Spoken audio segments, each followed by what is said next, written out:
This episode of the RealAg Radio podcast is brought to you by the BC Centre for Agritech Innovation at Simon Fraser University. Are you ready to grow your farm business with cutting-edge technologies and innovative solutions? Our centre will drive you towards an advanced future. Get the investment, expertise, and support you need to test and develop your products or ideas through our Agritech Development Program. Google SFU Agritech Innovation to learn more. It's time for RealAg Radio on Rural Radio Channel 147 on Sirius XM.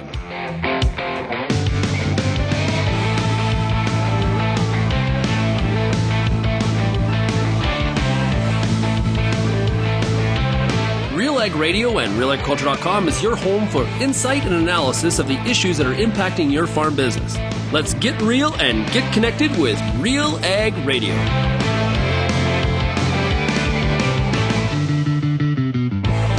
Welcome to RealAg Radio here on Rural Radio 147, Sirius XM. Shaun Haney, your host, here on this Wednesday midweek edition of the show.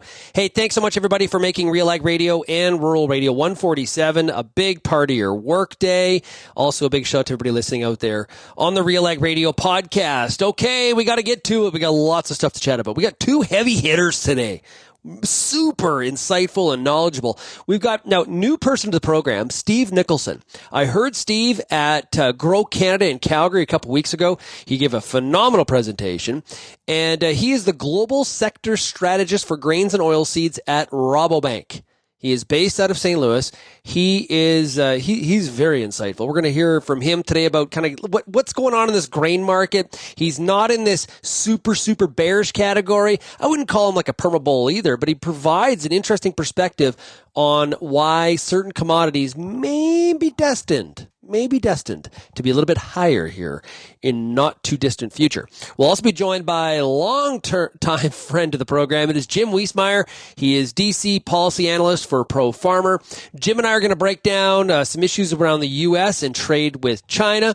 We're also going to talk about the protectionist shift that's happening south of the 49th parallel, as well as Ukraine funding. This is a big issue in Canada and the U.S., and real questions on what this looks like going forward. I would say the easy dollars are over, and there's strings attached, and it's making it a bit of a difficult discussion. I think in both countries, to be honest with you, for different reasons, or I guess different outcomes maybe is the way to look at it. But we'll get some insight from Jim today on we're going to talk about beef labeling as well. Can't forget about that, because that's also a growing sentiment, or coming back to the surface again in U.S. farm country, and Canada's going to need to deal with it. It's in some time in short order. Okay, if you have any feedback on today's show, send me an email, shaney@realagriculture.com. You can also find us across all the different social media platforms, no matter which one is your favorite. You can also call the RealAg feedback line. That number is 855-776-6147. Okay, what we're going to do is we're going to take a break, and then we're going to bring in Steve Nicholson. He is the global sector strategist for grains and oilseeds with Rabobank, and he'll provide us with his thoughts right after this. It is time for a product spotlight. With me now, I've got Tyler Gullen. He's the Technical Services Manager, Western Prairies, for New Farm. You can't go far without having a discussion on resistant weeds, herbicide-resistant weeds in Western Canada, specifically kochia. So how has New Farm been working on solutions to help farmers navigate the kochia and greater herbicide resistance challenge? So New Farm's been working really hard on combating herbicide resistance for a long time. And something we did recently was rediscovered a lost herbicide in the process that we coined Duplosan. So Duplosan is a Group 4 herbicide active, a systemic good Group 4 herbicide active. The most exciting part for Western Canada is kochia is one of these 8 herbicide-resistant weeds that Duplosan is still controlling. If you want more information on Duplosan or Oxbow and how they can help manage resistant weeds in your field, you can always go to newfarm.ca/Duplosan. That's Duplosan. At Vaterstad, we aim to be the world's leading partner for outstanding emergence. We're doing that through innovative tillage, planting, and seeding equipment that's optimized for your field conditions and soil types. We also offer industry-leading capacities to help you get the job done in shorter windows of time. It's all designed to give your crop the best start possible so you can maximize yields. Vaterstad, we look forward to growing together.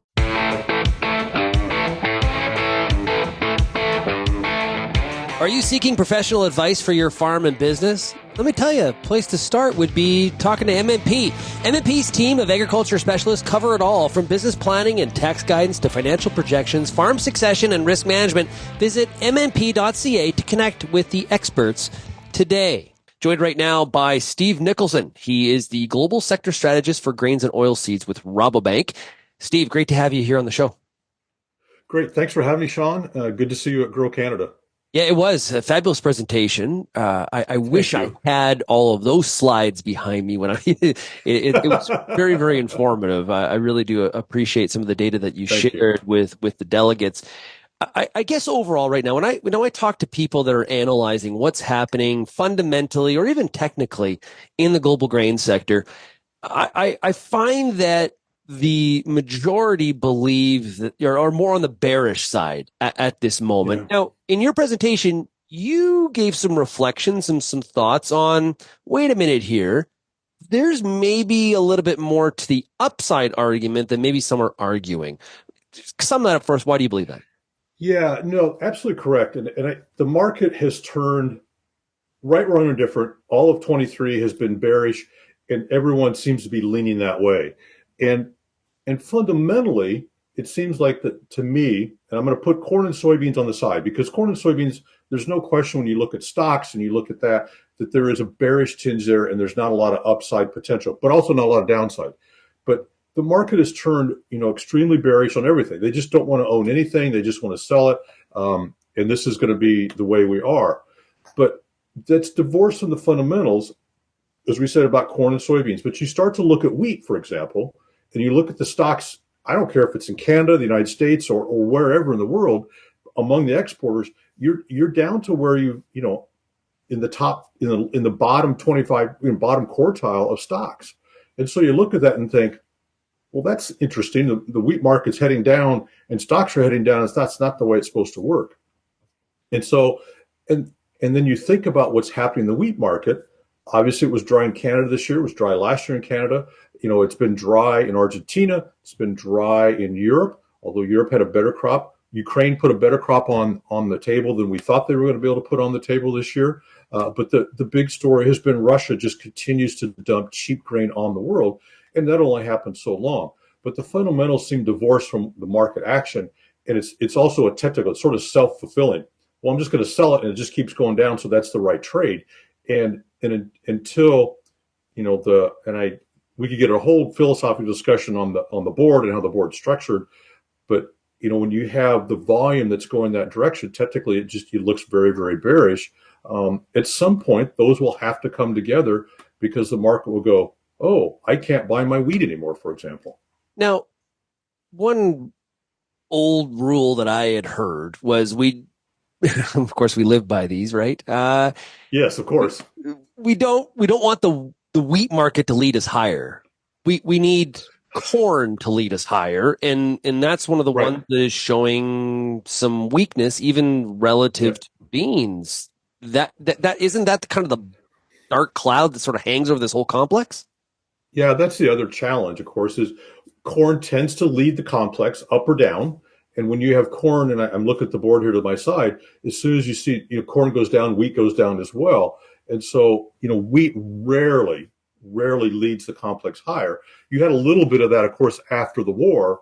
And, we saw wheat lead everybody up because of the challenge of Ukraine and Russia and movement of grain. But, I think as you go forward and think about that, Russia will continue to move, wheat out because there are people in the world, India and China, for example, who will buy it. Or Middle East because it's cheap. But the fact is, Ukraine is going to have less opportunity to move wheat or grain out of the country. It's going to be tougher to do it. And we've already seen those reflections where they were moving upwards of 4 to 6 million metric tons a month. Now they're moving 1.5 million metric tons a month. And granted, it's a lot of corn, but that's not going to be available to the world market. And then if you start to think about, okay, so if the exporters have a smaller stock level, well, where's all that wheat at, for example? It's all in China. 52% of the world wheat's in China. And, last week, I think, or 2 weeks ago, China came to North America and bought, wheat out of the United States. And you're like, what's that all about? Yeah. And so that gets that kind of raises your antenna to think, two things. One is they have a quality issue, or, and I think this is the latter. I think this is also as important, is that the milling quality wheat available in the world is just not there. There's a lot of feed wheat available, but not much milling quality wheat. And I think as we get to the back half of this crop year, as we come into January, the world will start to think, oh gosh, where am I? I don't have any milling quality wheat. Where am I going to come? And so that's where you think about the North American continent. You think about Canada. The United States has that milling quality wheat. Europe has some, but again, they had some issues as well this year. So wheat is, will wheat lead us higher? Likely not, but you're going to see it in the cash market come back. Yeah. And also I do wonder a little bit on that China purchase, the timing of it connected with the continued dry bias that we're seeing, through the U.S. the U.S. wheat belt, all, like you mentioned, all the way through Western Canada. We need some moisture. And it could also be a little bit of a case of, you mentioned the quality, from a quality standpoint, get the wheat while it's available in case this pattern doesn't change. Yeah. And I think, China is also, let's be honest, China are very smart traders. Don't ever discount them. Yeah. And I think you're absolutely right. The premise of your question is correct. China, I think, worries about what am I going to be able to get next year? And I think when they looked at, Brazilian soybeans, they got concerned both about the logistics in Brazil, because it's been very dry in the northern arc. And they thought, gosh, we need to get some soybeans, so we'll come to the U.S. and get some. And the same thing with wheat. Wow, it's dry in the North American continent. We don't know what Europe will look like. The prices have come down. We better grab some before they go back up, because farmers are going to say, you know what, I'm not going to plant wheat this year. I'm going to plant something else because the price isn't there. Or the margin's not there, I should say. So what's your crystal ball? And not like you're a fortune teller, you're actually doing analysis and not looking at tarot cards. But what about the oilseed sector? Soybeans, canola, the veg oil complex. Canola was like a darling for as the market went down. But what's your thoughts on the oilseeds? Yeah, that's the thing that's a bit of a mystery to me about what's happening with oilseeds. Is I think it's caught in this. There's actually two things happening. It's caught in this bearish, as we just talked at the top, this bearish move down. So that's the first thing. And the second thing is that, and you look at the board, people have been buying meal and selling oil. And again, that trade has continued to work. And so they continue to bull spread that meal oil. And so, oil is the dog of that complex, because meal keeps being held up. And that's partly because Argentina is not shipping, and U.S. exports of meal and protein meal out of the North American continent have been very strong. But at some point, when you start to look at the biofuel sector and look at what's happening as far as the demand, it's not going away. And people want to talk about RIN values and all this. But you look at the demand for renewable diesel. Yeah. And then you have SAF out here, starting to grow as well. I just don't think, and oh, by the way, El Nino is happening across the globe, and palm oil could be in a situation as we get halfway through mid-year next year that we don't see the palm oil production, and all of a sudden you're going to have a shortage or a very, very tight vegetable oil S&D across the globe that you're going to have to deal with. And so I think it's the oil seed will come back. It's just you're going to have to wait it out a little bit to see that happen. And frankly, canola is the one, because it's 42% oil content. That we need that oil content, so we need more canola in the globe. Yeah, if we could actually get a relatively stable amount of rain in the northern tier of the U.S., we could see a real bump in canola production, because it is preferred feedstock when it comes to renewable diesel because of that oil content that you talked about. We had a change in leadership in Argentina, maybe it's happened, but talk about maybe removing some of the tariffs on exporting soybeans, and obviously they've made a big adjustment to their Argentinian peso. How does this change? How do we view this through the commodity complex lens? Yeah, and this is all happening as we're talking today, almost real time. Yeah. It certainly puts Argentina in a much more competitive space as far as if you're a foreign buyer looking at that and going, oh, that's devalued, we better buy that, so on and so forth. So I do think it does take a little bit of it takes some of the should we say, the upside potential out of the oilseed complex, because now Argentina will try to move some of that, their soy or their meal and oil onto the global market. But I think the challenge is they don't have it either. But as we get, the other thing is that the market's already starting to think about next year or 2024, thinking, well, Argentina will have a normal soybean crop, and so they'll be back in the market selling meal and oil. And I think that's part of the market's anticipating that already, and kind of, I won't say betting on it, but thinking that that's going to happen, so that we don't need to rally oilseed prices or oil or meal at this point, because Argentina will be back. So this just helps us by reducing the value of the peso. Okay. Ukraine, the war there has kind of, the funding of Ukraine in Canada and the US, that takes up some of the news oxygen, but the actual war itself is sort of left, the news doesn't lead with it anymore. But what's happening there is still having an impact on the fundamentals of what's happening in commodities. You addressed that in your presentation at Grow Canada. Talk about your perspective there. Yeah. So, let's set the funding situation aside for now, and we could come back to that. But, the fact is that, when you start to look at production in Ukraine over the last couple of years from the peaks, you're talking 25-30% drop in, area planted, harvested, production. And I would suspect as we get into 24 that we're going to see another dip in that production, just because the war has continued on, whether it's, unexploded ammunition or, ordnance, trenches, compaction of soil, all the things that we've seen will just continue to be a case there. And it does appear that the war is sort of at a bit of a stalemate right now. So, and as we talked a minute ago, with Ukraine not able to move, 3 to 6 million metric tons a month, that really takes, that basically takes a lot of product off the global market. That's good for Canada. That's good for the United States to be able to move product into the global market. But you don't want to dance on someone's grave. And I don't mean that in a bad way, but that fundamental is not going to get better anytime soon. And, we talk about dryness. It's been dry in Russia as well. And Ukraine, surprisingly, even though it had been dry this year, came out with a pretty good crop. So we'll see what 24 brings, but I'm not optimistic that it'll be a good-sized crop there for those producers or for the world to get a hold of. Secure your farm's longevity with Farmer's Edge. Elevate soil health, optimize costs while maximizing yields, and embrace the future of agriculture with Farmer's Edge Fertility Services. Visit farmersedge.ca/farmers to learn more. We've got more coming up with my discussion with Steve Nicholson of Rabobank. When we come back, you're listening to RealAg Radio, Rural Radio 147.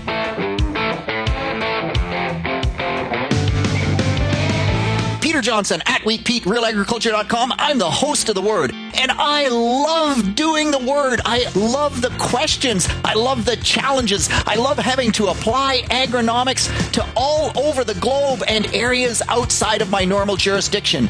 Also, I love the feedback the most, where growers challenge me, tell me about their plot results, help me to learn. The Word, absolutely the best part of my day. We are joined by the president of APAS. It is Ian Boxall. Okay, I want to hit on the report APAS commissioned in regards to looking at what farmers are paid for commodities, but those prices in relation to the escalation of food prices. It's an education piece, is how I see it, right? I see we can educate the public on what actually is the farmer's share of what they buy at the grocery store shelf on these A products. But then I think it also gives the consumer the ability now to ask the question is, like, where's the rest of my money going? Who gets the rest? Who in the supply chain gets the rest of my grocery dollar?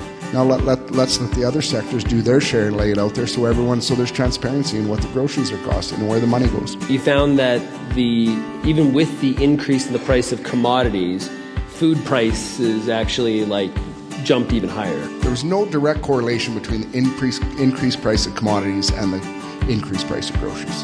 Hey, really appreciate you joining us here, Ian. All the best to you, and thanks for having RealAg Radio here at the APAS AGM.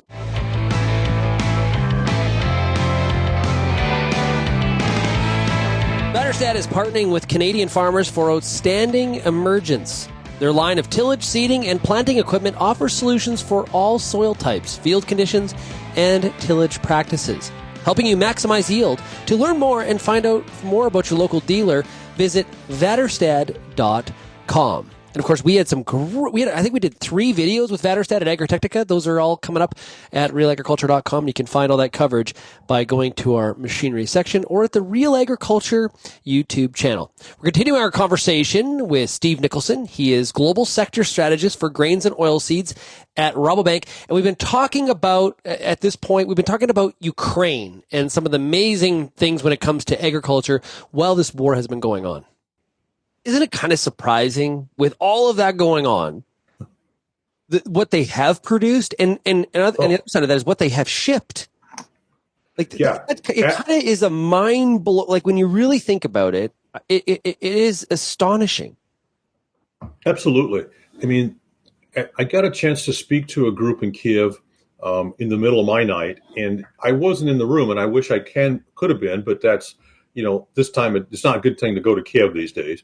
Yeah. But it's in the room, you could just feel the optimism, the resolve that we're going to do this and we're going to get this done because this is what we do. And that is an astonishing piece. I think no one can ignore. And I think that's the other thing that, the Russians are doing this because this is what Putin wants, and no one really understands why we're doing this. And they don't have the passion. But the Ukrainians, you are attacking my home country. And I'm going to protect my home country, and we don't care who you are, we're going to do that. That has not gone away, and I think that's a remarkable trait and a remarkable thing to keep in mind. They're not going to go quiet, and they certainly haven't, because, we're approaching, a 2-year battle here in February 24 of 24. That, to me, when people said, oh, this will be done in 4 or 5 days, here we are, almost 2 years down the road, and it's still going. Yeah, I remember there was a political analyst, Olivier Knox, who I can't remember where he is now, but at the time he was with Sirius XM, and he mentioned that this has the writings of a long war of attrition written all over it. And, absolutely. Boy, does that seem real at this point. Yeah, and that it is a war of attrition. Granted, there's more people in Russia than probably is Ukraine. But the Ukrainians are not going to give up, and I think I think for people around the globe, and for those of us who are old enough to remember the Cold War, is that where we want to go back to again? I don't think so. That was not good for anybody. That was a use of resources that was not used for other things. It was all used for military, and I think we have to consider that. And if Russia takes Ukraine, let's just say that.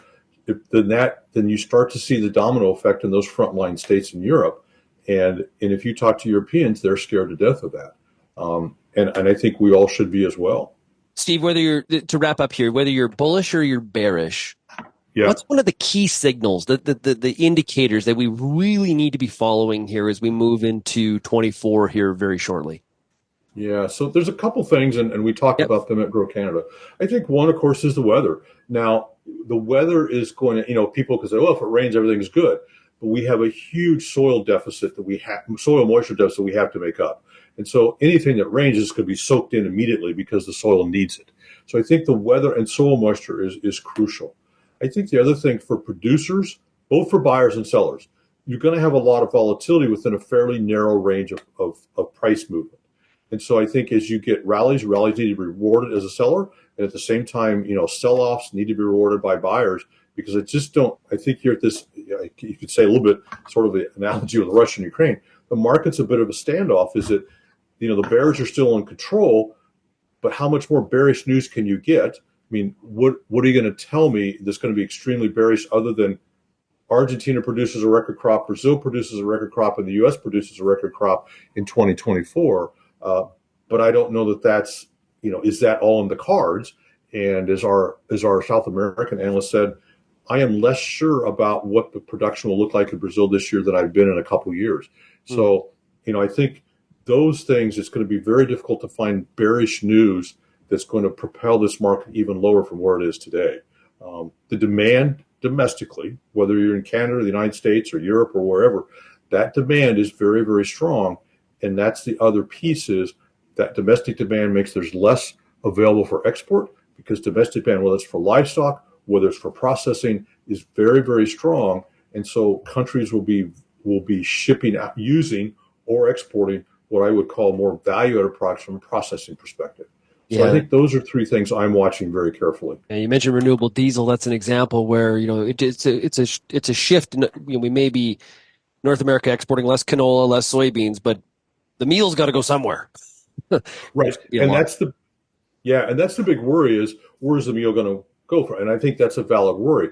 Yeah. But keep in mind, if let's pick on China, because they're easy to pick on in the sense of they're a big customer. If they find cheap meal, they're going to be all over that and be willing to ship, buy that and use that protein meal for their livestock, because it's cheaper than buying the beans, processing the beans. Now, will that last? We'll see. But I also think as we see the increase in meal and, of course, the setback in prices a little bit, you'll start to see a rationalization of some of those older processing facilities across the North American continent. Because I don't care if it's a new canola processing plant or a new soybean crushing plant, the newer is going to be much more efficient than the older plants. And that we'll see some rationalization, which will help bring supply back in line with demand and also bring prices back in line and bring margins back for the crusher. Steve, this has been fantastic. We got to chat more often. I really appreciate it. Great insight, and we'll talk to you again soon. Thank you very much, Shaun. Good to talk to you. Lots of things to consider out there, everybody, when it comes to your grain and oilseed marketing on the 23 crop and 24. It doesn't get any easier. I will say that. I'm looking forward to the January results of the Canadian Farmer Sentiment Index to see how people are feeling about the market going forward and where your confidence in your marketing plan lies, because how you feel, bullish versus bearish, has bounced around exceptionally since we started tracking it in September of 22. Great insight there from Steve Nicholson. He's the global sector strategist for grains and oilseeds at Rabobank. Okay, let's take a break. And up next, we're bringing in a great friend of mine. Yeah, love chatting with him. It is Jim Wiesemeyer, DC policy analyst at ProFarmer, and he'll join us right after this.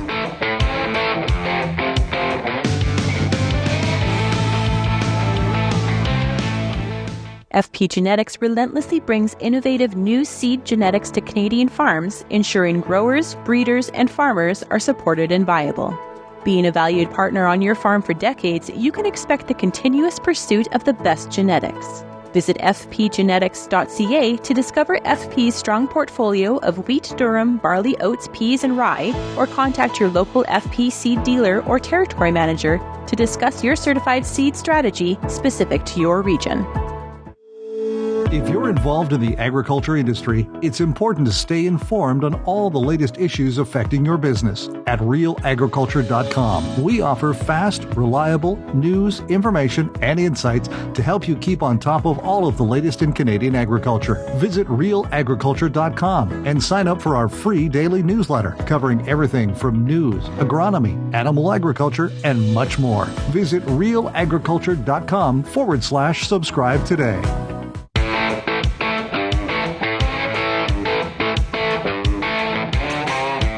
Invita bridges the nitrogen gap all season long, enabling your corn crop to fix the nitrogen it needs from the atmosphere. Here's the best part: when and where it needs it most. Let Invita set your crop up for success by requesting it from your local retailer today.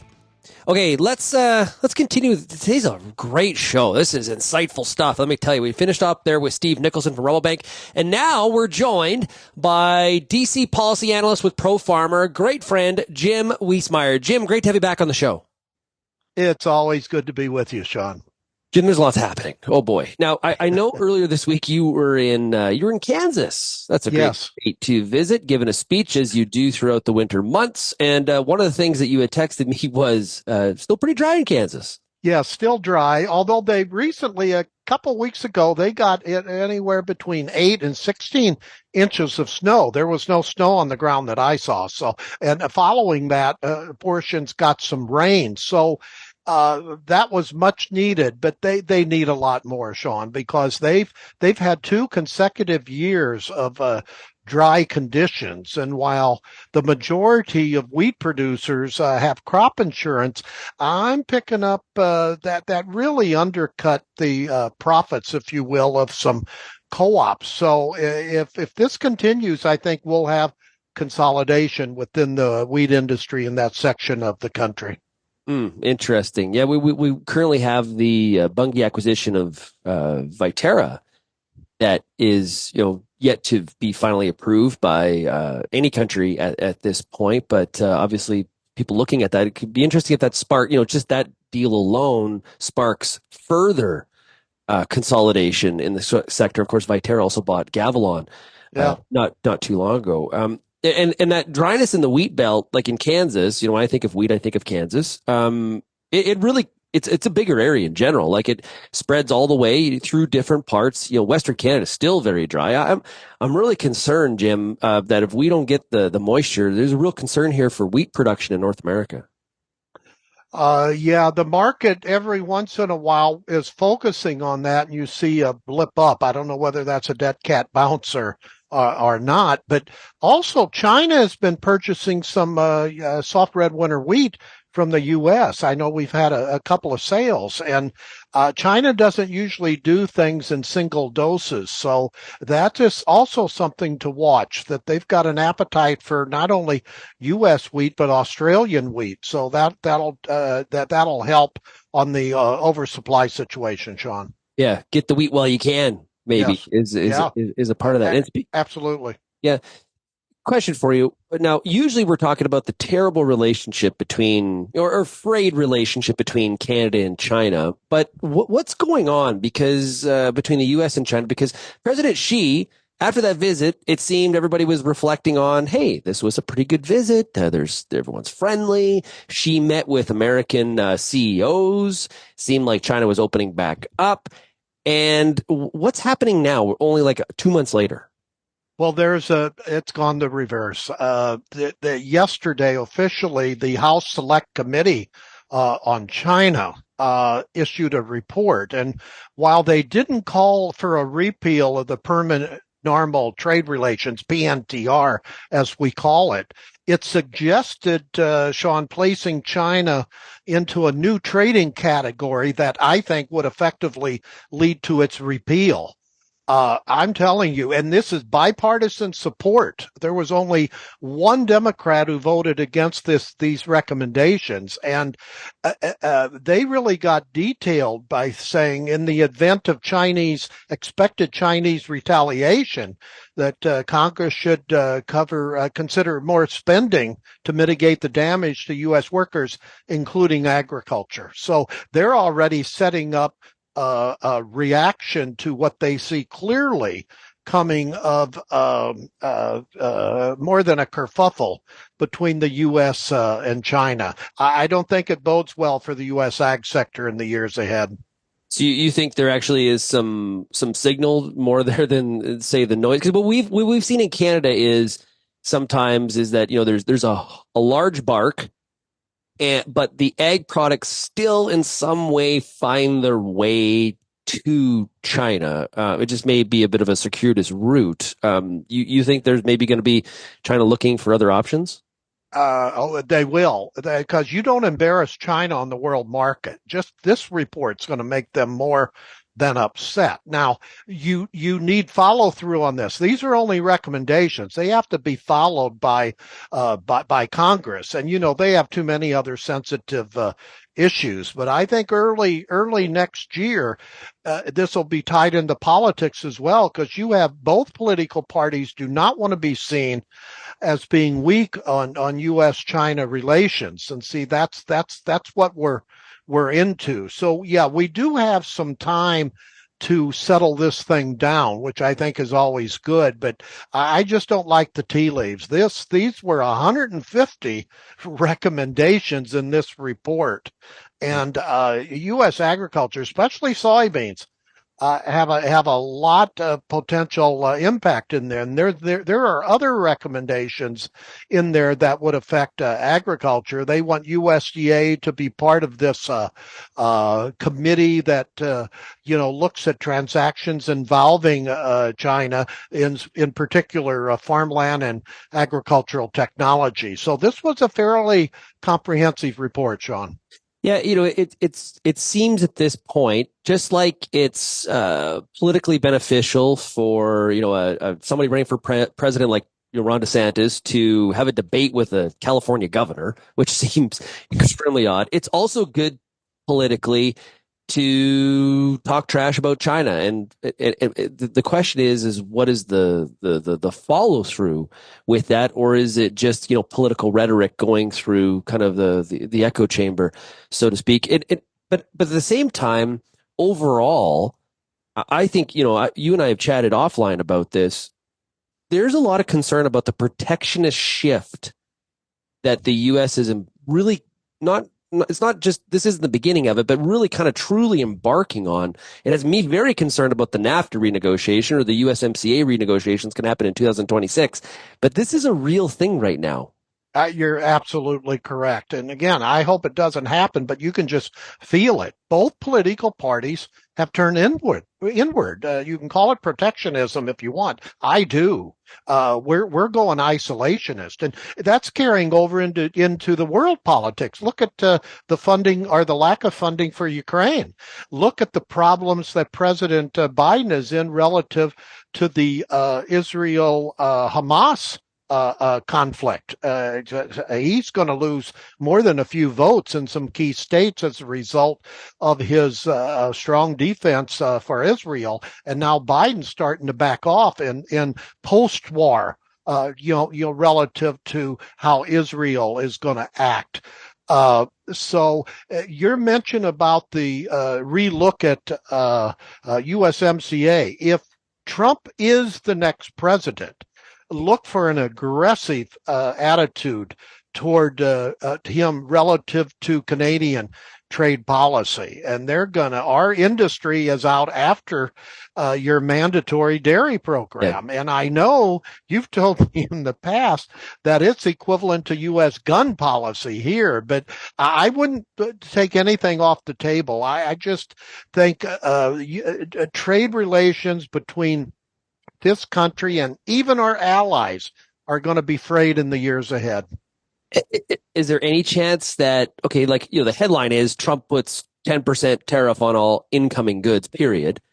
But in the details in paragraph 4, there's going to be a carve out for some agricultural goods, or is that not even on the table, do you think? It depends who's the president. Right. Trump doesn't like carve outs. He usually likes to throw money at those impacted. And in this report that we mentioned before, they're saying get the money ready. But boy, can you imagine the money that would be offset through worker training programs and direct payments? But if not, Shaun, if this were to occur in this 10% tariff, at least 10%, Trump is saying, if they want a recession in the U.S., this is a way to get one, if not the world, because you think Canada, Japan, other countries wouldn't retaliate. That's the definition of a trade war. But I'm sensing that they're saying, okay, bring it on. We understand it'll be, costly. I just don't like I hope I'm wrong. But this is the way the signals are going right now. I do want to point out your comment about that interesting odd debate between DeSantis and Gavin Newsom. Yeah.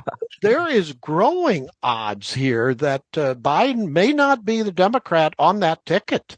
So I think it's a hedge on Newsom to get his face across. And what better way than to go on Fox News and to get more broad coverage. And DeSantis is probably working on the hope that Trump's major lead in the polls that, frankly, I don't believe many polls anymore, but that he can whittle it down. We'll see. But he's keeping his options open as well. I cannot believe DeSantis campaigning in Iowa doesn't take Trump on relative to his threat of these 10% across the board import tariffs. Right. Here you're going through to a farm belt state and not pointing out the potential damage that Trump could cause. And so if he's not even doing that, why not? This is why he's not ahead in the polls. I'm talking about Ron DeSantis here. He's not picking the right topics. Yeah, well, think about the hog industry and the integration between just Canada and the state of Iowa alone on hogs and things like that. It just, I'm right there with you. I think it's sort of a missed opportunity. I think I said this on AgriTalk on last Friday with Chip. Biden's only card at this point, based on his popularity, his only card was, all that's fine, but I can beat Trump. But the polls are showing that now that's not even the case. So what is your leverage at this point besides you're the incumbent? I think he's a real sitting duck inside that party. Number one, even if he was reelected, which is doubtful now, he's a lame duck his first day of his second term. So that's weak there. Two is that the vast majority of Americans say that even if Biden continues to campaign, he's not going to fulfill his another 4 years. So who's coming up? Kamala Harris, the vice president, and they want no part of that. I think that's his biggest weakness right now is, he just does not have the mental acuity and other problems to last another 4 years. And they're scared to death of Kamala Harris. That's what I hear wherever I go in this country. There is definitely some very, very interesting things that happen when it comes to federal politics in Canada with an election. It has to happen by the fall of 25. And of course, the 2024 U.S. election. So, we've got a lot of politics to talk about here in the coming years. Indeed. We're going to continue with our conversation with Jim Wiesemeyer. He is the DC policy analyst with Pro Farmer. But first, I want to tell you about it. Every seed starts a story. Each farming year is a story to be told and retold. Make Alliance Seed part of your story in 2024. Learn more about it at allianceseed.com. We'll be right back here on RealAg Radio right after this.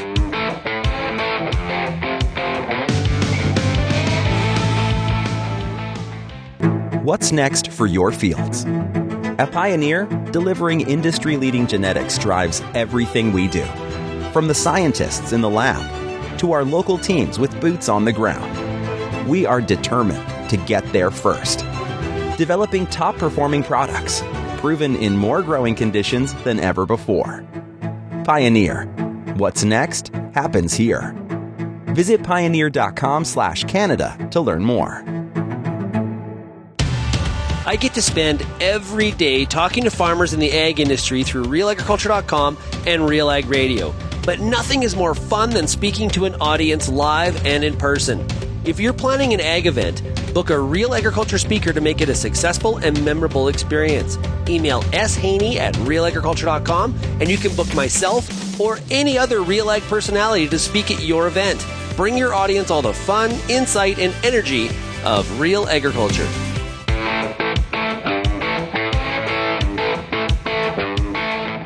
FP Genetics, innovative seed genetics for Canadian farmers. Contact your local FP dealer or territory manager to discuss your certified seed strategy. It's always important to have a strategy, and the best part is a strategy specific to your region.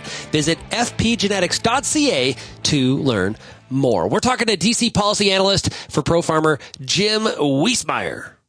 On the trade front, interesting article that you had shared with me from Bloomberg, which was talking about of course, the Montana Senate race. John Tester, who is the incumbent, I believe from Sandy Hill, Montana. I think there's a big sign as you drive through Sandy Hill, home of John Tester. Anyway, said squirrel. This beef labeling and beef origin labeling is a big topic in the Montana Senate race. Of course, this mandatory country of origin labeling has, this is a topic that comes to the surface and goes lower and then goes back to the surface.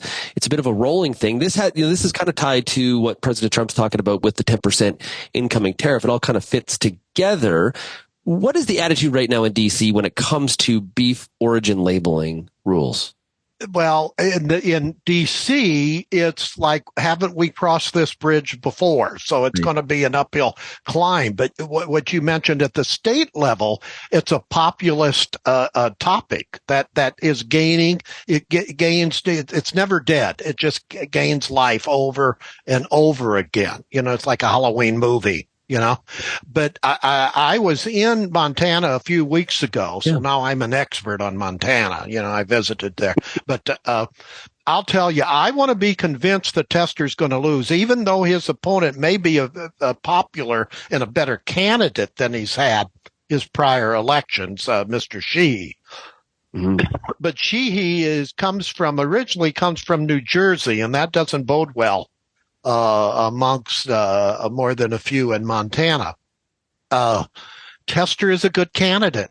So, and they know that the control of the Senate is going to come down to two states, Shaun, Montana and Ohio. Ohio is Sherrod Brown, who really doesn't have a candidate against him yet. So the Republicans are already going to pick up one in West Virginia, Joe Manchin seat. That's an obvious GOP pickup. But so then we're at 50-50, which I think may happen if Montana and Ohio keep their Democratic candidates. I'm not going to rule out a 50-50 Senate after the 2024 election. If that's the case, then of course who's president becomes even more important, because the vice president of the country breaks ties. So that's why you're going to have a lot of ag issues focused because of Montana, and you're already bringing a few up. Yeah. Very interesting. You mentioned Ukraine earlier. Support of Ukraine. Of course, in Canada, this is just as contentious of a topic, I believe, in terms of how much money or how can Canada support Ukraine financially, or moral support's worth about nothing at this point. They need weapons and they need cash. Very contentious in the U.S. Now, I heard a number that let's just say it's we're talking about $10 billion. 80% of that money is actually spent in the U.S.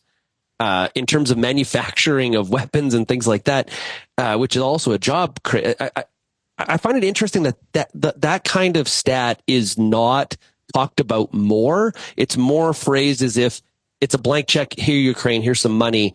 Do what you want with it. Yeah, well, I think you're absolutely correct there, but we need to see officially those numbers come out. This is what the Republicans are wanting. I don't think it's a bad tactic on their part. They said, look, U.S. taxpayers have put out billions of dollars in support of Ukraine. Let's just have can we have an accounting of this? Yeah. Because they know prior to this war, Ukraine, there was a lot of odd things happening in Ukraine. Oh, yes. Yeah. They're not the let's say angelic people. Yeah. They're not a pure princess. No, they're not pure at all. So many people want an accounting. When I'm out in farm country, a number of farmers have asked me, "Hey, is any of this money going to support their agriculture?" And some of it has been. And so I'm starting to pick up those questions when I go out and speak. Yeah. So, but the biggest thing is the Republicans have drawn a line saying no more aid to Ukraine until we get a linkage to support policy changes, not just more funding of our southern border. And the White House is starting to move on this one, by the way. But why is that so difficult? So that to me just is like and maybe it shows my political leaning, but to me, that is an exceptionally easy compromise. Like, okay, you want funding for Ukraine. That's important to you. We need funding for the southern border to deal with record amount of people that are illegally crossing from Mexico into states like Arizona. What is the defense of not funding that? Because the extremes of both political parties, in the case of Biden, it didn't take a nanosecond for these so-called progressive groups, the AOC types in our country, to issue a letter, more than a letter to him, a warning, don't you dare. Mm. And Biden cannot keep losing some of his sectors. He won't lose them to Trump. They just won't vote for him, Yeah. So that's why. It's politics. That's why he doesn't want to give. I mean, look at what he's come across in the young people relative to the Palestinian issue. And it's a direct result of this. And it's other than that, logic would indicate that, tighten up your asylum rules and things like that, that's needed. He's starting to come around on this, but there'll be a political price to pay on his part. Well, and I want to wrap up with this. While we're speaking about borders, I'm hearing more and more people on the right side of the aisle, including presidential candidate Vivek Ramaswamy, if I'm saying that correctly, talking about the northern border is a big problem, Jim, which is much different than the southern border. But why is this taking up some political oxygen? It's just border equals votes, I guess. But it's just Vivek peaked very early. He's scary now. His geopolitical views and things like that. He's a mini Trump. We only need one Trump, and that's Trump himself. But no, I wouldn't put too much weight on that. Yeah, you can always improve border, controls, but the Canada border is our least concern right now. Well, I've even heard from Montana, Gavin Rosendale talking about, protecting the northern border, which is, kind of interesting, especially. Well, Rosendale is part of the gang of 8 on the far right side, the rebels, I call them, on the Republican side, that if he were to run against Tester, I'll guarantee you Tester will win. Okay. So watch that. Rosendale is the part of what I call the Gates from Hell, the Matt Gaetz group from Florida. Yep. That if you're in the middle of the road on any issue, you're roadkill. And so hopefully they'll be neutralized in the coming years. Well, all of that should be of stark concern and a little bit of providing a little bit of the bulb, your fortune telling in terms of how difficult potentially this 2026 renegotiation of the USMCA could be with these kinds of things out there in the political ecosystem on the countryside and in DC. Agreed, totally. Agreed. Jim, hey, it's great to chat with you, man. All the best to your travels. Merry Christmas to you, and we'll chat with you again soon. Okay, anytime. That was Jim Wiesemeyer, DC policy analyst with Pro Farmer. Dear friend, I've learned so much from that guy. I'm telling you, some of you may say, listen, Shaun, USMCA, Kuzma renegotiation, 2026. We don't know the players. It really hasn't got to, nobody really understands kind of what even the framework's going to look like. It's too early to worry.